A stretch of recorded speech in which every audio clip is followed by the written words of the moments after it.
Hi guys, I'm coming up to a year since I started production of my game development, so creating the assets, making things come to life off the paper. Pre-production was around building the story, creating the characters, functionality, what I would really like to have in a game, and just mapping it all out. And I wanted to um, milestone this year into my game development by doing a four-part series. So it'll be about story, characters, purpose, and passion. So story is self-explanatory, so is characters.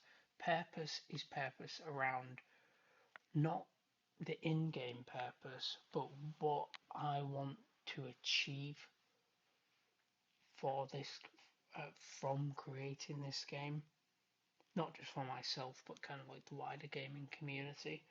And fourth is passion, so that again, so quite self-explanatory. So this one will be talking about in this video will be about story. So I don't want to give away too much. I've put quite interesting bits in it, a couple of twists, a couple of alternate scenarios, which then can lead to further alternate scenarios. Really don't want to spoil anything, even come close to it, but I can give a background to it. So, stepping back, kind of side related to the origin of the story, like the wider uh, background, like environmental sort of story. Environment in terms of like everything around like the main story. Um, the world, I guess you could say, the world building is there's been a breakthrough in nuclear fusion, meaning as you can imagine, it's limitless power. And then from that breakthrough creates a divide in the scientific community. So currently there's kind of like fossil fuel versus clean, what they call clean energy. And this creates a similar sort of divide. The year's 1932 when the breakthrough happens, and the similar sort of divide kind of becomes nuclear fusion versus what people call clean energy. So as you can imagine, it's similar sort of debate. Uh, the word nuclear is quite topical. So as you can imagine, it's essentially like clean versus unclean energy in its purest form, at least in its very simplistic sense.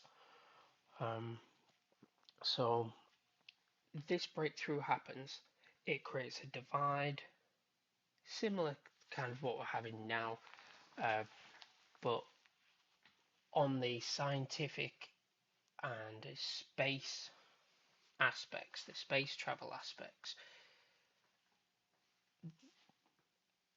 no longer like space journeys can go further. Essentially, they they can run on a seemingly limitless power as long as it's controlled and maintained, meaning more energy, more readily available energy means travel further, do more things, expand quicker, as always has been the case, the discovery of fire, and then all the things that happened because of that, the cascading effects. This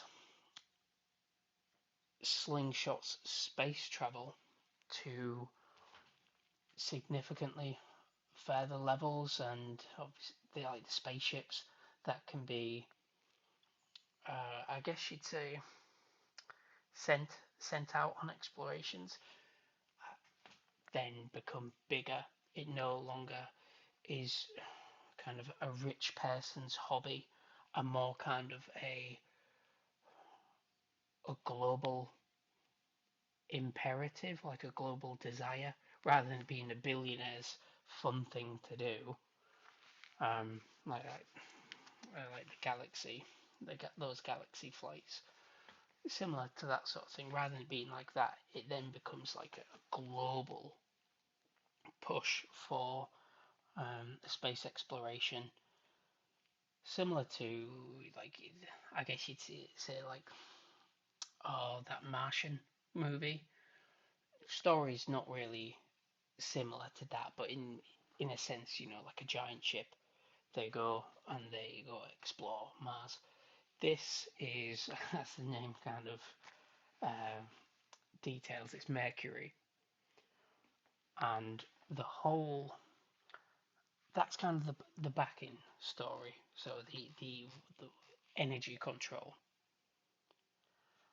From that, there's discussion of a maiden voyage to Mercury. Now that there's more abundant energy, more options are available, can travel further. Around the time of, like, stepping back just a little bit, around the time of this happening, like events kind of coincide. So 1932 nuclear fusion, they they have a breakthrough, and then in sorry 2032 nuclear fusion, they have a breakthrough, and then in 2048, off the back of that nuclear fusion breakthrough, they, a press conference. Oh, we're going to create a fleet of what they call Starline class spaceships that are going to charter space. So, starting with the solar system, eventually the plan is to go further. And the reason why they announce it is because they need to build a crew. So several people. Uh, there's a big push, almost like a sign up to join the team sort of thing. And there's a big push on uh, the youth. So people who are like looking for purpose, they haven't kind of, maybe like mid teenagers. So that is a big push of why there's like a press conference. So then people start studying things to then make them more desirable to get chosen. So obviously there's lots of applications, and a bit like, oh, you've been selected sort of thing. It's that sort of thing going on. So a lot of students get selected alongside, like the older, more rugged security personnel, scientific officers, research, like space, like the captains, like the head of the ship, things like that. The command team. Alongside that, there's a lot of students that get picked, and like what, newly graduates, I guess you could say, would be more accurate. And your character has a passion, has a goal set on joining this mission, but he's a little bit older than all the other all the other graduates. He's already done like military service, but he did his military service and then was able to get a degree off the back of it. So just coming in off the bat, a lot of these other graduates that, as fresh graduates, they're a bit, they're skilled in some things, they're kind of illiterate in other ways of life. Meanwhile, your character's coming off the back of doing military service even before he did higher education. So he's got a bit of an edge to him, which kind of makes sense for why, he knows how to use weapons. It's just a bit of a more sensible reasoning for why he's a bit more of a fortunate survivor, I guess you could say. At least he's attempting to survive throughout the story. So yeah, that's the wider purpose of it. that's the initial bit. The whole purpose, coming back to the maiden voyage being Mercury, they discover that uh, a section of Mercury, suddenly there is snow on it, and as luck would have it, it's like, okay, so nuclear fusion, Starfleet, Starline class spaceships get announced, recruit everyone, get them all prepared, years and years of training. Um, gets the ship gets built, and then around the time ship getting built, the maiden voyages decided Mercury, something's going on with Mercury, kind of like the stars align, I guess you could kind of say. So that's what's happening. There is That's the current voyage that is occurring during the story. That is the whole wider premise of the story, and then the mission is get to Mercury. I You do eventually get to Mercury. However, like I'm hesitant because I'm reading little bits of this the story on this on another screen, and I'm doing my best to kind of filter it, but also make it sound coherent. So you do eventually get to Mercury, but before that happens, several issues happen. There's there's a prologue, an Act One, an Act Two, and Act Three. Prologue focuses on I how best to put it, acclimatizing you to the game, what's going on, some of the characters, the kind of humanizes, brings like the human aspect to it, rather than just like, oh, welcome to the jungle. So like, all systems go. Sim Similar sort of games have like a narrative start, a bit more of a controlled start. I guess Dead Space is a bad example because you won't really get that narrative element just like the first 3 minutes before it all starts going wrong. We try and dock with the Ishimura, and yeah, you maybe get like 1 minute of that in Resident Evil, the original Resident Evil. So I've dedicated that first element to it. There's you understand who's your best friend, the relationships, and kind of what your purpose is on the ship. This is you log. You have like a diary log. You do exams because even though you're on the ship and you've been selected and you've graduated in some sense, you still need there's still exams going on. Um, an ever learning process, I guess you could say. So you're not the only one studying exams. So there's also that sort of um, almost like an adult, a graduate, and a student, and camaraderie, sort of relationships, and all the emotions that come along with it fused into one. Um, you obviously being a bit of an outsider due to being a little bit older, due to having done military service, so like a deer in headlights, sort of what's going on, or starry-eyed about the world. You're a bit more worldly than the other. I guess you could call them interns in terms of the space system. They're interns, but they are paid. It's not like an unpaid. Like what intern would mean if you're a graduate and they expect you to work 2 years for free. No, it's more like an initiate intern. So you get jobs on the ship, but obviously like if you're in the research division, there's like a head researcher, there's other researchers, and the intern, like, yeah, juniors. You could say juniors.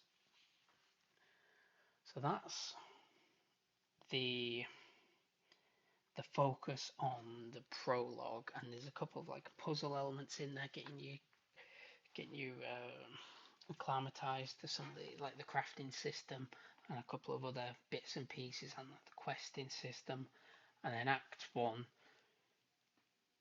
to 2 to 3 kind of goes through this transition from what's going on, survival horror, barely making it, to the what tends to be the case where you're a survivor, you've made it past Act One, so you're not so much um, winning, I guess you could say. You're still struggling, but you progressively struggle less as you progress through the game into like Act 2 and Act 3. And while things get harder and the story gets more complex and there's scenarios that get involved, you kind of your military service kind of shines through, showing making yourself a natural survivor. And yeah, I don't know how much more I can really go into without spoiling it, but that's the premise of it. So there's the journey where you're investigating Mercury because there's suddenly snow on Mercury. There shouldn't be there shouldn't be snow on Mercury. There's no the atmosphere is not correct for it. So very little is said about it. No one really knows why. It's just like, oh, this thing's happened. Oh, we can do further space flight now. Oh, we've built these giant ships. Oh, let's go find out what's going on.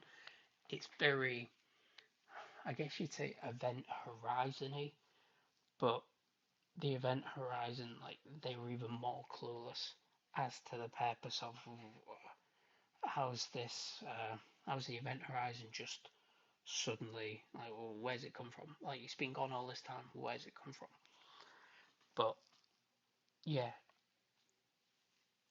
I don't want to say any more without spoiling anything because there's lots of little things where it could spoil other things.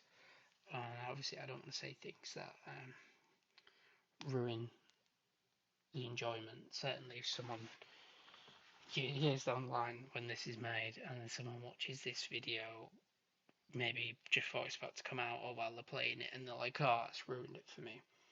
So I won't say any more in that sense. In terms of like the passion, the whole what it's all about. I talked about Dead Space, about Resident Evil. Um, I want it to be a 2.5D equivalent of Resident Evil, the original, combined with Dead Space, the original, or at least Dead Space 1 remastered is just as great, combined with more modern, slightly more oh, story arc elements to it. So, the story arcs in Resident Evil and Dead Space, they're very linear to a degree. I want the story to unfold, and there's a wider story around the uh, energy climate going on. There's the mission, and not much being known about it. There's the outbreak that happens, discovering why that happens, all the cascading effects. But unlike those stories, I am the game will have four endings, and some of the endings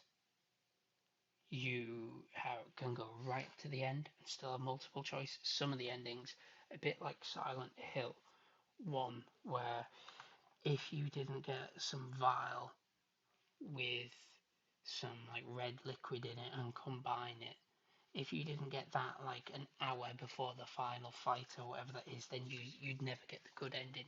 So that's sort of madness. So there's elements, there's endings, there's situations that only happen if certain things align. So it can send you down a completely different trajectory. So where it differs from Resident Evil and Dead Space and those sort of linear survival horror games, or like 99% linear survival horror games.